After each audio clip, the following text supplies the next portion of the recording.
Hi, I'm Jen from That Mama Book Nook, and welcome back to my channel.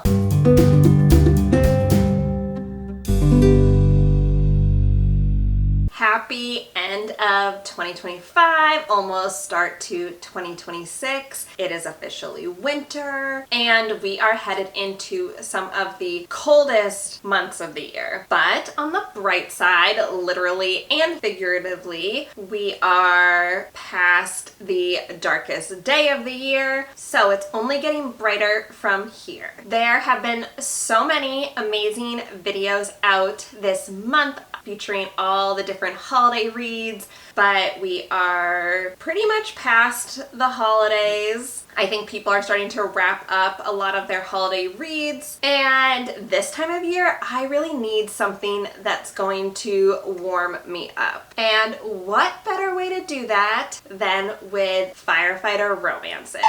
I love me a firefighter romance. My husband is not a firefighter, and to be honest, I don't really know any firefighters, but I actually think this might be for the best because in a medical romance, for example, I really enjoy them, but I also can be very critical, and I do not want to have to suspend disbelief. I want the medical facts to be super accurate, and I'm gonna catch if there's a lot of mistakes. But with firefighter romances, I really don't have that issue. They are also really underrated in my opinion, but in kind of doing my research for this video, there's a lot more that I even realized, so I have some reading to do for sure. As with many lines of work that involve putting one's life on the line, when there is that sense of fear, but also the hope and heroism in these relationships, I feel like the stakes and the emotions are just amplified, and it leads to some really great reads. So I thought I would share a few of the firefighter romance books that are my personal favorite,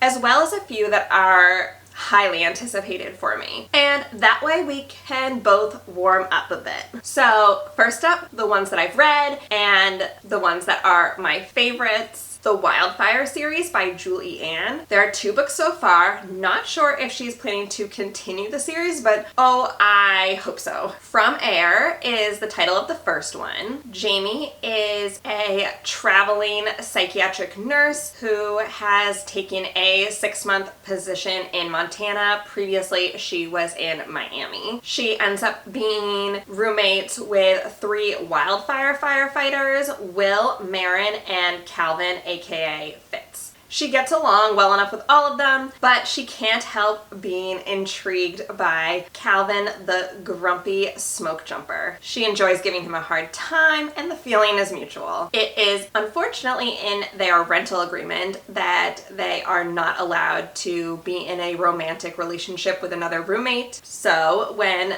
things start to heat up between the 2 of them, they have to keep their relationship secret. Calvin is also keeping secrets of his own about his past, and he struggles to open up. Who has been gatekeeping this author? This book was so good. Not only do I just love a firefighter romance, hence the main point of this video, but this book had great banter, lovable characters, and lots of emotions. The tragic past, forbidden roommate romantic relationship, forced proximity, all worked so well together, and Jamie and Calvin's chemistry literally leapt off the page. I love when an author can find like such a great balance with humor and angst without it making anything feel forced, so this was perfect. And then we also had the other roommates, Will and Marin, who were also fantastic characters. I don't know what it is, but wildfire firefighters specifically are my absolute favorite. If like you have subgenres of firefighter romances, wildfire firefighters are top for me. And this first book was not a fluke because the next book, which is called From Nowhere, and we're getting Marin, the other roommate's story, also fantastic. So this book starts off with Marin not being sure if she hit it off with a guy during this awkward meet cute in a bathroom, but it's very clear when she bumps into him shortly after, and they exchange numbers that there should not have been any second guessing. Marin is an air tanker pilot, so she is flying the planes and releasing the fire retardant over the wildfires in the Montana wilderness. Ozzy is the name of the stranger that she meets and hits it off with. He happens to be an aircraft mechanic who lost his wife and father in a fatal car accident 2 years ago. Now he's a single dad to 10-year-old Lola. And everyone, Ozzy, extended family, is trying to protect Lola from any subsequent heartbreak. I loved Marin's story, as I said. She is such a strong female character. Female air tanker pilot, yes. And her chemistry with Ozzy was amazing. Her relationship with Ozzy's daughter was also very sweet. All the characters had suffered immense tragedies, so not surprisingly, this was an intense and complicated emotional read. They did still have those lighthearted, flirty banter moments, which were excellent, of course, but also addressing grief and mental health, including for Ozzy, which is so important to get the male mental health perspective in novels, in my opinion. Lola was a character, very precocious, but she was getting close to that preteen age, so it was believable. Overall, this book just had a lot of heart, and I highly recommend reading this entire series. Next, if you have not read Left of Forever by Tara DeWitt, what even are you doing? This is technically the second book in the series, but they are standalones, and I know plenty of people who read them in opposite order or have only read one. I actually read them simultaneously because I had an advanced reader copy of Left of Forever, but I wanted to read Savor It, which is the first book, so I read them at the same time, and any combination didn't seem to matter. So this is about Ren and Ellis, who grew up together. They fell in love, and they ended up having a son when they were teenagers. Now, the book takes place in their 30s. Ren owns a bakery. Ellis is a wildfire firefighter, and unfortunately, they have since gotten divorced. While moving their now late teens son into college, Ellis convinces Ren to road trip back home with him. Even though they have been separate for years, the connection is still there. They have to relive some difficult memories because obviously they didn't get divorced for no reason, but they hope that the love is still there. And spoiler, of course, it is. So, as I mentioned, I read Savor It pretty much at the same time as Left of Forever, and again, it's not a big deal to read them in different order, but there is the line that Ellis says in Savor It that she's still a bird. Oh, if you know, you know. And Left of Forever did not disappoint. I will be thinking of Ellis and Ren for a long time. I read this earlier in the year, and it immediately came to mind when thinking about my favorites. I was pretty much locked in from the beginning with the letters. All the letters, I didn't really talk about that in the synopsis, but in the very beginning, Ren is writing letters to what she assumes kind of an anonymous wildfire firefighter, sending goodies and things like that, and they end up going to Ellis. Ellis knows who it is, but then he starts kind of pen-paling back, and Ren just thinks she's chatting and flirting with this random firefighter. So the fact that it's her ex-husband, and that kind of is what prompts Ellis to suggest this road trip home, is just so special. And the letters were just amazing. I love books that kind of use that like mixed media in that. And then with Ellis being, again, a wildfire firefighter, apparently I have a type in fictional firefighters. Even if I'm a little bit suspicious of why Ren didn't realize that it was her husband who was writing back to her, I feel like I would recognize my husband's handwriting, and knowing if he was a firefighter and that like it could have gone to him, I think I would have been a little bit more suspicious than she was, but that I can suspend the disbelief for. I personally love a second chance romance, and not only was this a second chance romance, but it was a childhood friends to lovers second chance romance. The reason why why I love this trope so much is because of all the past history and emotions that has to be poured onto the page to make it believable. It's just so good. And this was beautifully done. Ellis and Ren are flawed but lovable. They are funny, love deeply, so relatable. My favorite things, excellent banter, great side characters, raw emotions, and character growth are all included in this one. 5 stars. Highly recommend. Then another one of my favorites, What We Keep by Jennifer Milliken. This is a super emotional romance. When Avery wakes up alone during a house fire, she does the right thing by calling 911 and following instructions. The fire moves fast, but the firefighters get there in time. One in particular, carrying her up to safety. She suffers some smoke inhalation, but otherwise is fairly unharmed. After she's discharged from the hospital, she stops by the fire station to properly meet and thank the firefighter who saved her life, Gabriel Woodruff. This actually is in a 2-part story, so part 1 of the story is in a series of flashbacks via Avery speaking to her therapist and telling her story. Avery and Gabriel seem perfect together, get married, but there is definitely some heavy baggage behind the scenes, and communication in the marriage is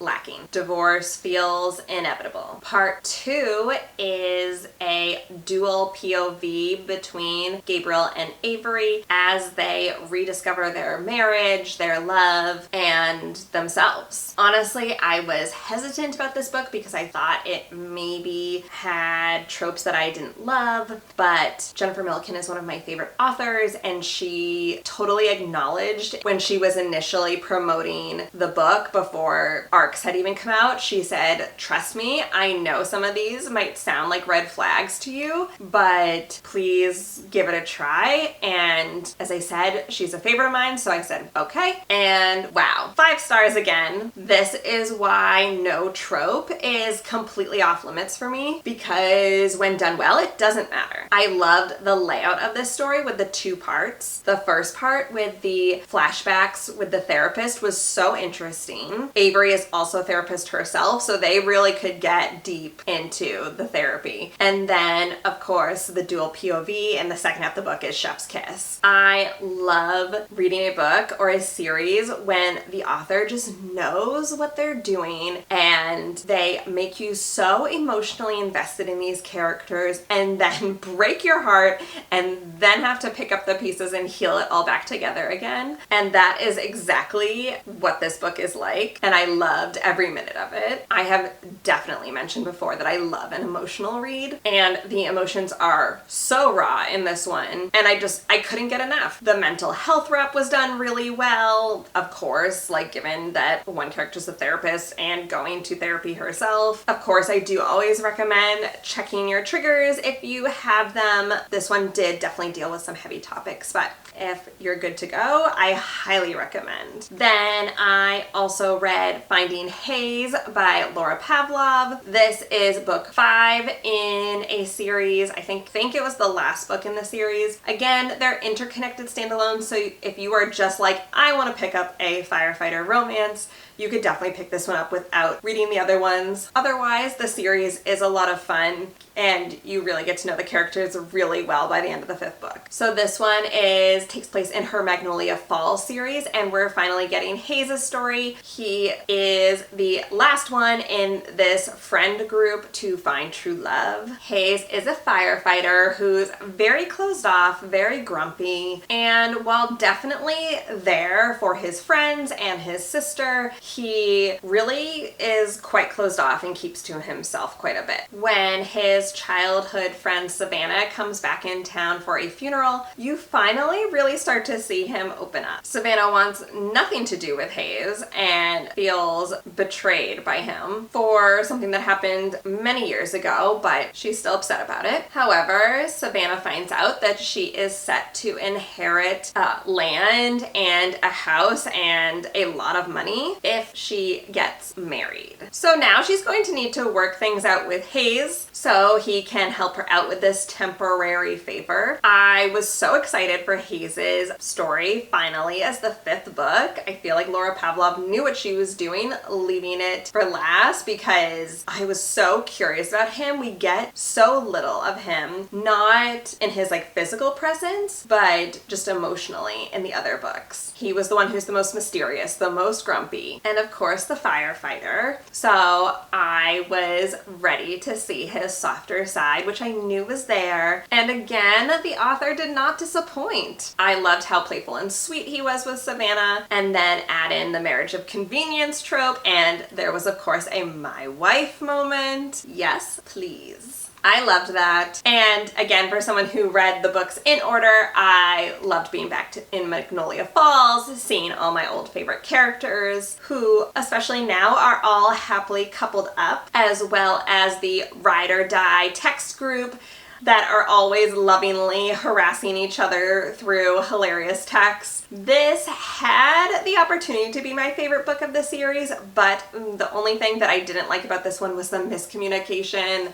For miscommunication to work for me, it has to be a really good reason, and unfortunately this one just didn't convince me. Still an excellent 4-star read, so still recommend, and another great firefighter option for you. Then the last one that I have personally read is The Friend Zone by Abby Jimenez. I feel like this one is probably the most popular on my list. I think all of the other ones are indie romance authors, self-published. Laura Pavlov now is starting to go back and traditionally publish her books with Entangled, but at the time that I read them, I'm pretty sure they were still self. So again, The Friend Zone is probably the most well-known on here. Kristen Peterson is facing some pretty serious medical decisions, including one that will make it impossible for her to have children. She's also at the same time helping plan her best friend's wedding. When she meets the best man, Josh Copeland, they fall into an easy friendship despite her trying to push him away. But he wants a big family someday. She possibly can't have children.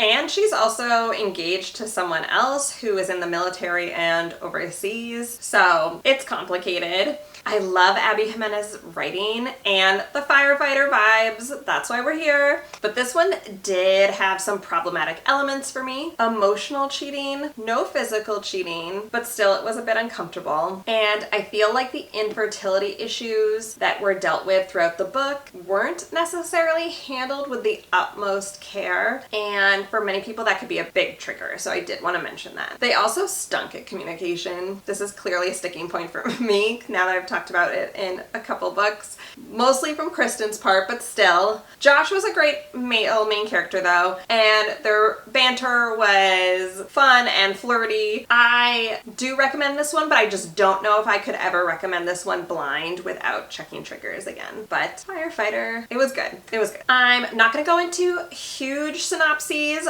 for the rest of the books that are on my TBR, because to be fair, they are all firefighter romances and probably have similar but different plots. And I obviously haven't read them, so I can't get into the nitty-gritty even if I wanted to. First up, another one that if you're on Bookstagram Book Talk, you've probably seen this year, the Skyridge Hotshot series by Sloane St. James. This is a series of 3 wildland firefighters, which as I mentioned is some of my favorites for some reason, so this is high on my TBR. Fight is the first book, which is about a wildland firefighter who stumbles into a romance with a secretive EMT. Protect is book 2 and has a wildland firefighter who reconnects in a second chance romance with his late best friend's twin sister, the one that got away. And Honor is book 3 about a wildland firefighter who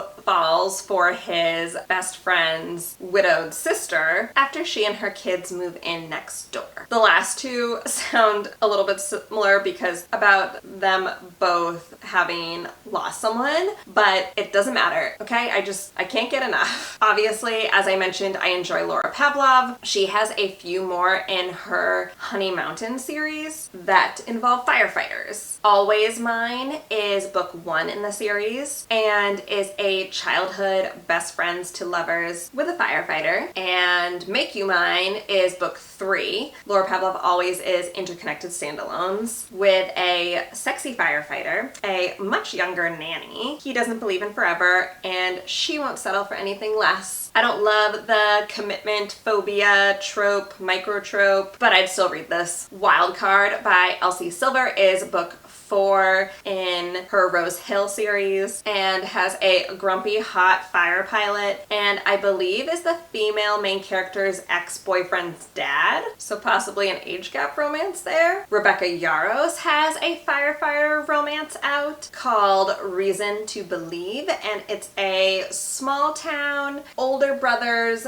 best friend standalone romance. Lucy Score, another favorite of mine, also has one called Protecting What's Mine, which is book 3 in her Benevolence series. It's described as a small town ever after that is smoking hot, sweetly hilarious, deliciously suspenseful, and a 1-2 punch to the feels. One click for a disaster dog, precocious kids, a good old fist fight, nosy neighbors, high adrenaline, first responder heroics, firefighter bromance, and kitchen sexy times. The last one that I'm going to talk about in this video is Things You Save in a Fire by Catherine Center. This is a heartfelt and healing tour de force about the strength of vulnerability, the nourishing magic of forgiveness, and the life-changing power of defining courage at last for yourself. This, I believe, is both about a male and female firefighter, which I think is great. I think this is only one of 2 on my list that features a female firefighter, the other one being From Nowhere with Marin's story, but I like those just as much as the male firefighter stories. They're all amazing. To be honest, I actually have several more firefighter romances on my TBR, and I am constantly adding more. I think I said it multiple times, I just can't get enough, but we don't need to be here all day. So those are the ones that are kind of top of my TBR, top of the ones I recommend. Let me know in the comments if you love a good firefighter romance and if you have any recommendations. And if you're not feeling super chatty but just want to let me know that you were here, leave me a fire heart emoji for firefighter romances, of course.